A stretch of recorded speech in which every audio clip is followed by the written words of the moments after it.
Hola, bienvenidos a Esquina Literaria. Soy Yolanda Miranda y les estoy compartiendo la lectura de este libro, Psicoanálisis y Criminología, estudios sobre la delincuencia de Juan Pablo Moyo. Estamos ya leyendo el último capítulo, el capítulo número 5, los últimos temas de este capítulo y también de este libro. Y el día de hoy vamos a leer Pierre Legendre, Derecho y Psicoanálisis. La obra del medievalista y jurista Pierre Legendre, anudando derecho y psicoanálisis con el nombre del padre, ha llevado al máximo el paradigma estructuralista de Lacan. En su obra El amor del censor, indicaba que el discurso jurídico occidental es la más antigua institución dogmática y que en su racionalidad la gran obra del poder consiste en hacerse amar. La ciencia perpetua del poder es la creencia de amor, pues éste asegura la sumisión a la norma, una verdad que ya reconocían los medievales fundadores en Occidente de una medicina del alma. La investigación es subtitulada Ensayo sobre el orden dogmático y podría considerarse una esclarecedora aplicación de tótem y tabú y psicología de las masas y análisis del yo a la historia de la ciencia del derecho. Detrás de la obediencia a la ley, una creencia de amor y una sexología, el eros platónico como economía libidinal, que asegura el poder de los jefes. La Iglesia y el ejército plantean los problemas específicos de la institución occidental, pues las masas artificiales freudianas sostienen el lazo entre los miembros por amor al Padre. La teología del jefe de las instituciones de Occidente implica una comunidad de amor entre los miembros, que incluso es fortalecida por el odio a los diferentes, no amados por el jefe. Los términos de Freud son conocidos. El conductor de la masa sigue siendo el temido padre primordial. La masa quiere ser siempre gobernada por un poder irrestricto. Tiene una ansia de autoridad. Según la expresión de Le Bon, sed de sometimiento, el padre primordial es el ideal de la masa que gobierna al yo en reemplazo del ideal del yo. Aquí, en la ansia de autoridad que menciona Freud y la sed de sometimiento de Le Bon se pueden traducir como deseo de sumisión. Justamente Freud concluye su idea con una definición precisa de la sugestión. Es un convencimiento que no se basa en la percepción ni en el trabajo de pensamiento, sino en una ligazón erótica. Según Legendre, la exploración del psicoanálisis puede conducir al estudio de la institución hasta el punto en que la ley desvía el deseo, disimula una verdad, preside en ese cambio del que procede todo discurso político. El término institución, inventado por el emperador romano y teólogo Justiniano, significa elementos fundamentales, principios del sistema jurídico, y permite captar que las instituciones son ficciones discursivas anuladas en el inconsciente del sujeto. Lo que el psicoanálisis revela es que el mecanismo jurídico opera a través de la captación amorosa de los sujetos. Existe una estética de la normatividad que refuerza el mensaje del poder al sujeto. La institución, siendo una unidad normativa de poder, fabrica sus propios creyentes, a quienes seduce e hipnotiza con imágenes fascinantes. Resulta destacable que el amor político que emerge de psicología de las masas haya sido utilizado para comprender los lazos libidinales de una subcultura delictiva y al mismo tiempo la más idealizada organización de la sociedad occidental.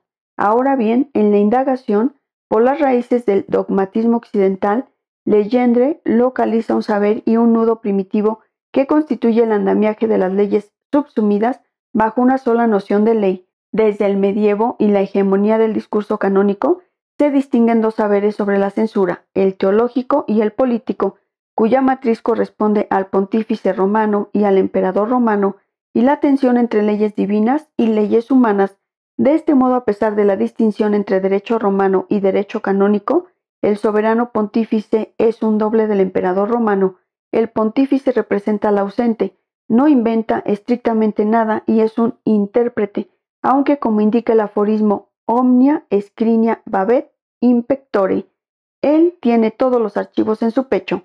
Consiste en la viva vox inuris, la voz viviente del derecho, el genitor de la palabra. Desde esta perspectiva es la encarnación mítica de la ley y la expresión del discurso del otro, en el que está la regla. La ley queda colocada bajo el ropaje del castigo que cura y alivia. El sacerdote juez aparece como sustituto del Padre Todopoderoso. El discurso canónico es inseparable de un portador primordial del dogmatismo, sede del poder, que revela la función jurídica del pontífice. Este argumento conduce a Legendre a ubicar al superyo freudiano en el centro de su investigación sobre la función dogmática en todo mecanismo institucional, estableciendo una correspondencia entre el plano clínico psicoanalítico y el cultural. Finalmente, inspirado en el estructuralismo, el corpus iuris, como sistema de la norma escrita, es caracterizado por Legendre como texto como discurso yacente. De esta manera se evoca una noción mítica y única, difícil de aprender, pero que permite ubicar al derecho como texto sin sujeto.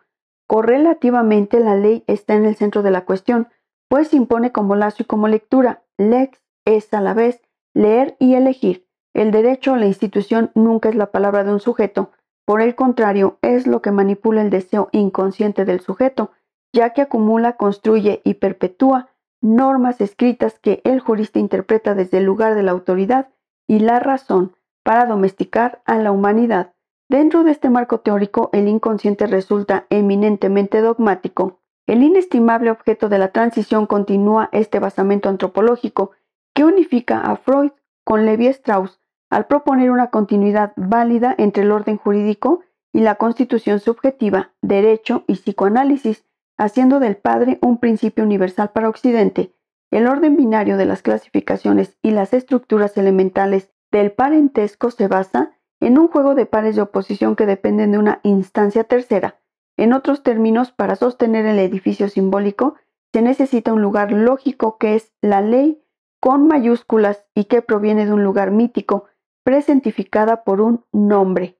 Esta concepción plantea implícitamente una nueva forma de contractualismo basado en la función simbólica como instancia jurídica, funcionando en el sujeto culpable y la noción de culpabilidad como constituyente del montaje institucional de lo prohibido.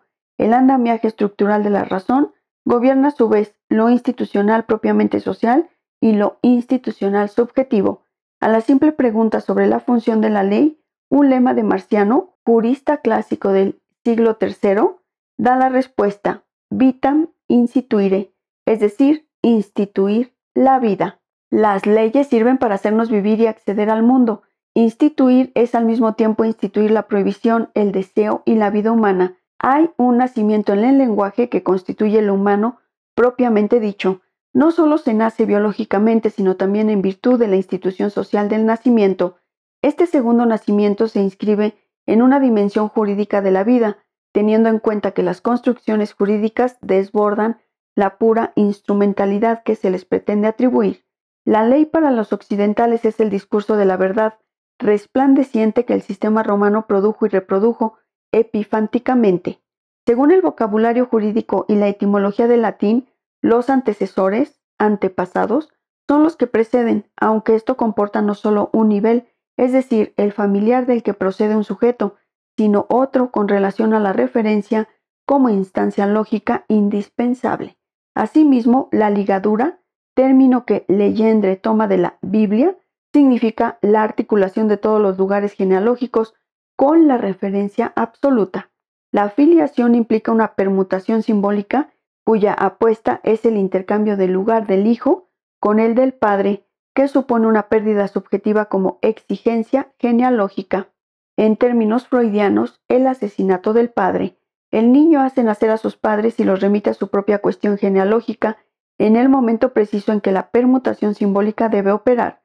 La función universal del Edipo es la que delimita una generación en relación con la precedente y la siguiente, es decir, se trata de la producción de cada generación como eslabón de la cadena, que no es una promoción, sino la transmisión del deseo entre tres generaciones. En su obra El crimen del cabo Lorty, subtitulada Tratado sobre el padre, Legendre retoma este punto con el lema antiguo ex patre natus, ser nacido del padre, pues todo hijo debe nacer también del padre. Desde esta perspectiva, el padre es tributario de una legalidad y no de una causalidad biológica. Es un artificio viviente, una instancia jurídica necesaria para la constitución subjetiva e institucional. Por esto siempre es incierto, aunque existe la prueba del ADN o la identidad del genitor. En definitiva, el discurso de la ley es la condición misma de la reproducción sexuada del género humano, y la ciencia de la ley como función dogmática que anuda de manera mitológica lo biológico a lo social y al inconsciente. El padre es un hijo que hace el oficio de padre. El padre no sostiene nada por sí mismo, nadie puede ser padre sin ser delegado en el nombre de, pues el padre representa una representación.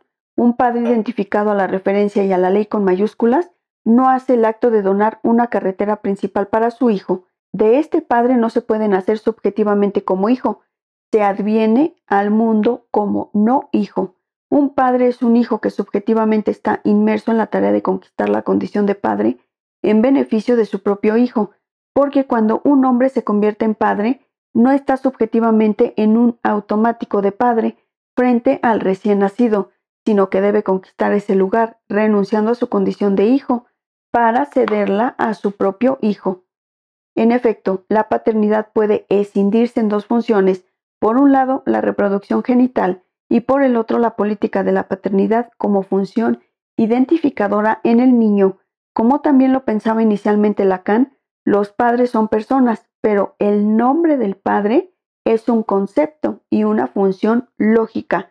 Finalmente, Legendre concluye que el oficio del padre es indisociable del principio de la razón y en relación con la referencia, posibilita que el cuerpo humano sea instituido antes del nacimiento en los escritos de la ley. Varios problemas surgen inmediatamente de esta posición en que la ley se acomoda al requisito formal imprescindible de la noción de estructura en su sentido más moderno. Por un lado, la estructura simbólica de Legendre, mixtura del derecho romano y el cristianismo, como fundamento jurídico y subjetivo de Occidente, eclipsa las problemáticas históricas y políticas. En este punto existe una confusión entre poder y derecho, ya que no se comprende por qué el ordenamiento universal de las generaciones, a través de los sistemas de parentesco, serviría de base al ejercicio del poder. Más bien, el poder en general al que se refiere, Legendre coincide con el poder pastoral. Dios pastor, referente, maneja sus ovejas desde la dirección de la conciencia, continuado en los cuerpos doctrinales de la razón de Estado, descritos por Foucault en Omnes et Singulatim. Como ha resumido Michel Tort, es difícil sostener que la función de las categorías jurídicas sea hacer que se reconozca Edipo en cada generación e incluso que la reproducción y el Edipo sean cuestiones del derecho. La cuestión analítica en los textos de Legendre es simplificada a su paso por los doctores de la ley, los padres de la Iglesia y el derecho canónico, modelos del legislador, y así la verdad del psicoanálisis se reduce a esta consigna transfundida del derecho: fuera del padre, la locura. Por otro lado, tomando como punto de partida la clínica psicoanalítica, si bien la primacía de lo simbólico instala la ley como prohibición propia del automatismo significante, que es una prohibición de una nada que anima la negatividad del deseo para un sujeto, queda situada sin deseo y anónima. Luego, en dos notas sobre el niño, Lacan expone su posición con respecto a la función paterna y materna, que está en juego en la organización familiar y la constitución del sujeto, resaltando que lo irreductible de una transmisión implica la relación a un deseo que no sea anónimo. Del lado de la madre es una función por la cual los cuidados de su hijo llevan la marca de un interés particularizado y la vía de sus propias faltas, mientras que lo irreductible de la función paterna no es una institución jurídica ni un nombre del padre abstracto, sino una nominación singular que Lacan formula del siguiente modo: su nombre es el vector de una encarnación de la ley en el deseo. La función de padre y madre no es la transmisión biológica que la ciencia de nuestros días puede ofrecer sin inconvenientes, ni la genealogía de la institución simbólica. Cuando la ley del padre es una abstracción simbólica equivalente al principio genealógico de Occidente, no se sabe cómo se las han arreglado los sujetos con las pretensiones de algún padre de la Iglesia o los caprichos de algún juez, sino lo real de la encarnación y articulación de un deseo singular familiar en la constitución de un sujeto. Por último, el padre, perversamente orientado por la causa de deseo, hace de una mujer su objeto A y ella consciente a eso. No es el padre de la prohibición ni del derecho que distancian el para todos de la existencia concreta. Se trata de una función que supone un modelo y una existencia de su goce particular. El padre, en definitiva, no es una norma ideal o una concepción formalista, sino una función encarnada y un acto que tiene consecuencias. Espero que les haya gustado la lectura del día de hoy de este libro Psicoanálisis y Criminología, Estudios sobre la Delincuencia. Los espero en el próximo video para continuar con esta lectura. Muchas gracias por escuchar.